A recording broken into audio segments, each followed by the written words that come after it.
My name is Peretz Lavie, and I'm a professor in the Faculty of Medicine and currently the president of the Technion.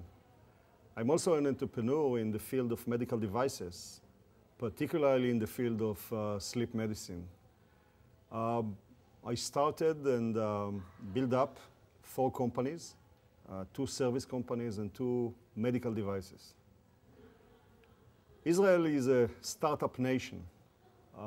In recent years, Israel has become an empire of innovation and startup companies.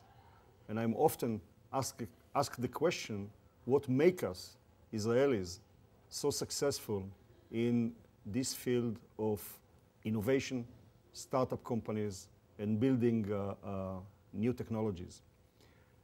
This is an interesting question. And I would say it is not a single factor. There are several factors that over the years shape up the profile of an Israeli entrepreneur. I would start and say that it has something to do with Israeli character, Israeli nature of being an achiever, being with a high need of achievement. There is a study demonstrating that there is a correlation between the respect for hierarchy in a nation and the innovative scale or the innovative score of its youth. In many countries in which there is a clear-cut hierarchy, I'll give you an example. A student won't dare to ask a question in a class, or a student won't dare to approach a professor in a one-to-one conversation. These are nations that have low scores on innovation. Israelis, with their chutzpah, with the way that the informality, the lack sometimes of even lack of respect for authority, this type of a character is much more innovative, much more daring. The Army service.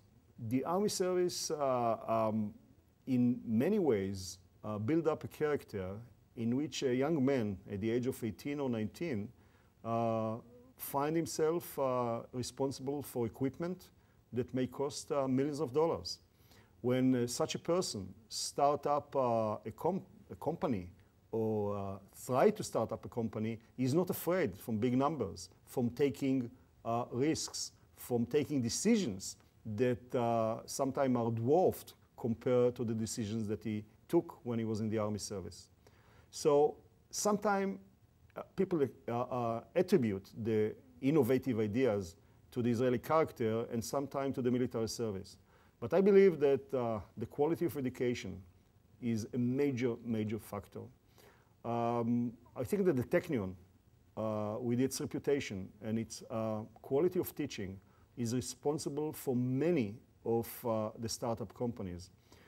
We did a survey a few years ago of companies, Israeli companies, registered on NASDAQ.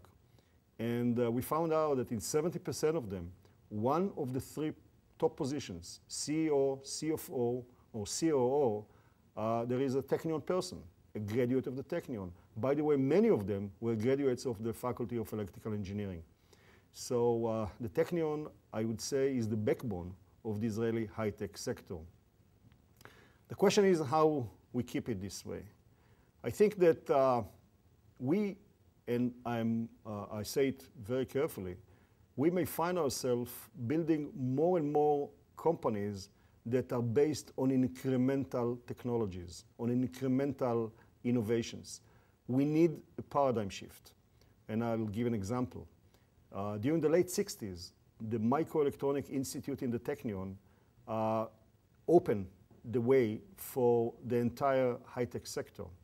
And the nanoscience that is now the new buzzword already show its effect on industry. We started the nano program in the Technion some 7 years ago. Now there are already 36 companies that use a nanotechnology and try to develop industry based on such technology.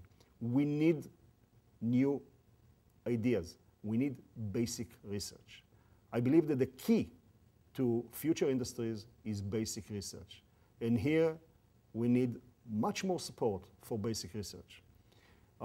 We have in the last 5 years 4 Nobel laureates, 3 in chemistry and 1 in economics.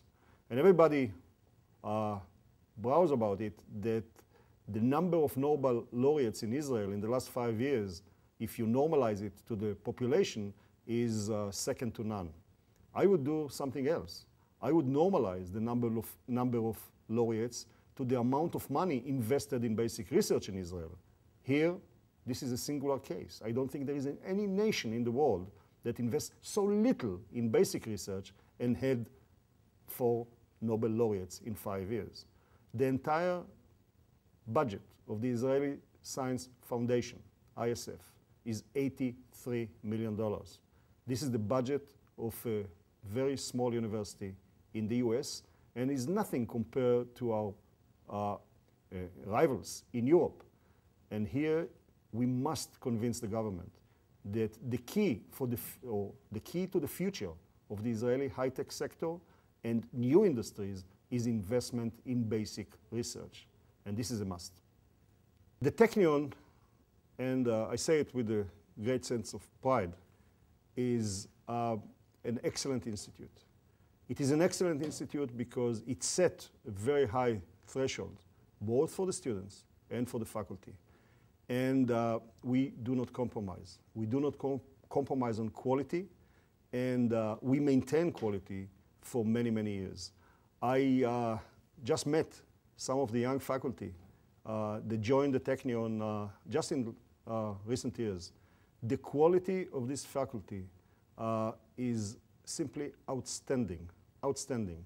And I truly believe that the next generation of Technion researchers and teachers is going to be even better than the present one and those of the past. So we should strive to maintain the standing in the world of one of the best engineering technological institutes, and no compromise here.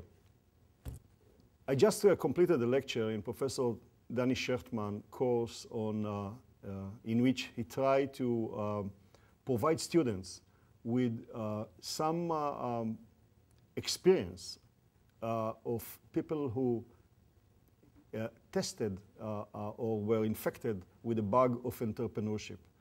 And I'm giving this lecture for the last, every year for the last 12 years. And I tremendously enjoy lecturing in this course. And it's always a packed audience.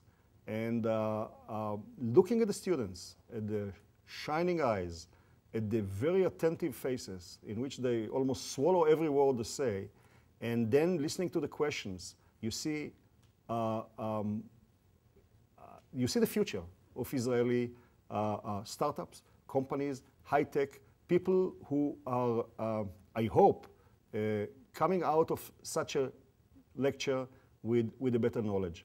Now, for me, it also provided me with perspective. I remember starting these lectures when we just started our company. And the insight that I bring now after 12 years is sometimes educational for me. And today I spoke about lessons that I learned over the years after we took a company, Itamar Medical, to public, and what I would do different if I would start Itamar Medical now. And I spoke about decision when to sell, what is the optimal time to sell a technology, how to pick your partners for this road. And I mentioned to the students that some of your partners are so important because you'll spend more time with them than with your family. I spoke about how ego and issues related to ego can stand in the way of developing a company. For instance, the need to share knowledge with others in other countries, because these are the rules of the game. You cannot own everything, and you do everything in your own laboratory. How marketing is a field of itself, and a scientist don't have sometimes even the intuition what the market needs and how to develop a company in order to take and to penetrate to a new market. I also spoke about the hurdles of introducing a new medical technology to a field, and sometimes even the most attractive and economic and daring new technology is not welcomed. What are the reasons? What are the reasons that such a technology is not welcomed? And then I also spoke about the need to be conversant with terms like dilution and Series A and Series B and options that determine sometimes your financial success in a company. And I must say that from the questions of these students, I'm very optimistic. The questions were to the point, challenging, and I truly believe that such a course is very important to provide the students not only with the theoretical knowledge and the professional knowledge they need, but to share with them experience. Your own experience is crucial for their own future success.